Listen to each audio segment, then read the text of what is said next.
What's up everyone, Justin Epperson here. Interesting fact about my new listing behind me is I actually used to deliver newspapers to this house in the 1990s. This street used to be my paper route. It was my first job. And now I have a listing on this street.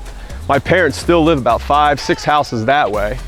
My grandmom used to live about a block that way. We still have close family and friends that live in the area. In fact, when I think we're done shooting this video, I'm gonna go over to my parents' house for dinner.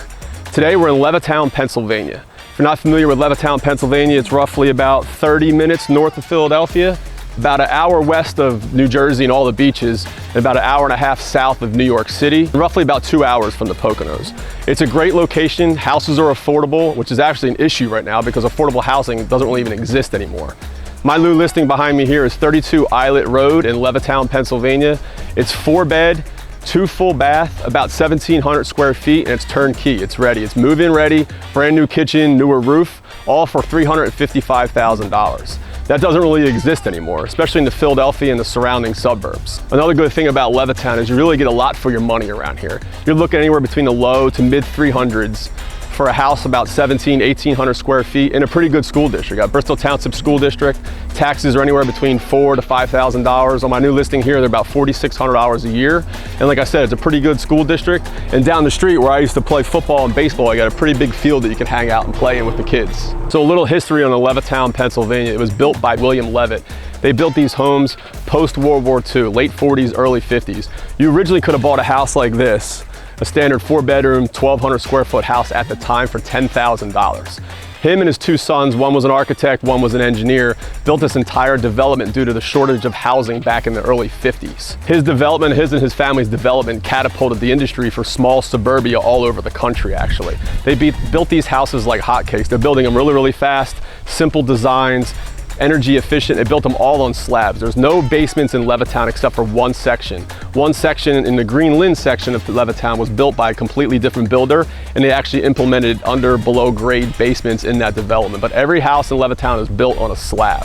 One quote I'd like to point out from Bill Levitt: "Any fool can build homes. What counts is how many you can sell for how little."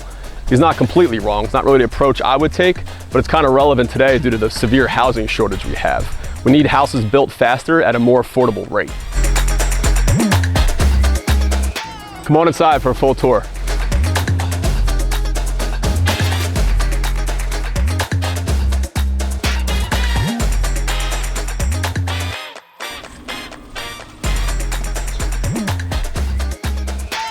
So the layout of this home is the 4-bed, 2-bath that I mentioned. We have 2 bedrooms down here in the hallway. We have a bathroom that they share. We have 2 living rooms, one we're standing in now, plus the additional living room where the garage used to be.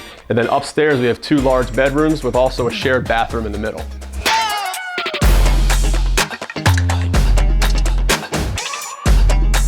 This kitchen was completely ripped down to the studs. All new plumbing, electrical, insulation, new appliances, granite countertops. And in these older Levittown homes from back in the day, they actually had the oil burners, the heaters, in the corner of the kitchen. And believe it or not, they also had washer machines built into the kitchens as well. So over time, that has obviously been removed and is put into the back of the house into a utility closet.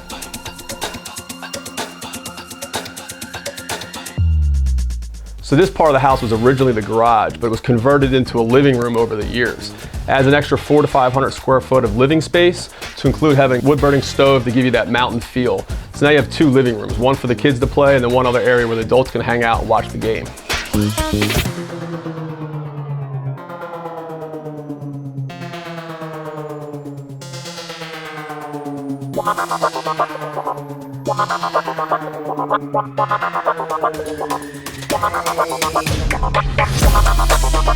So a lot of these Levittown backyards are actually pretty small, but this house is actually pretty deep, as you can see. And the owner here has 3 sheds. We have one for storage over here to my left, and we have another one which is almost like a borderline front porch. Hang out with your coffee or have a beer at night.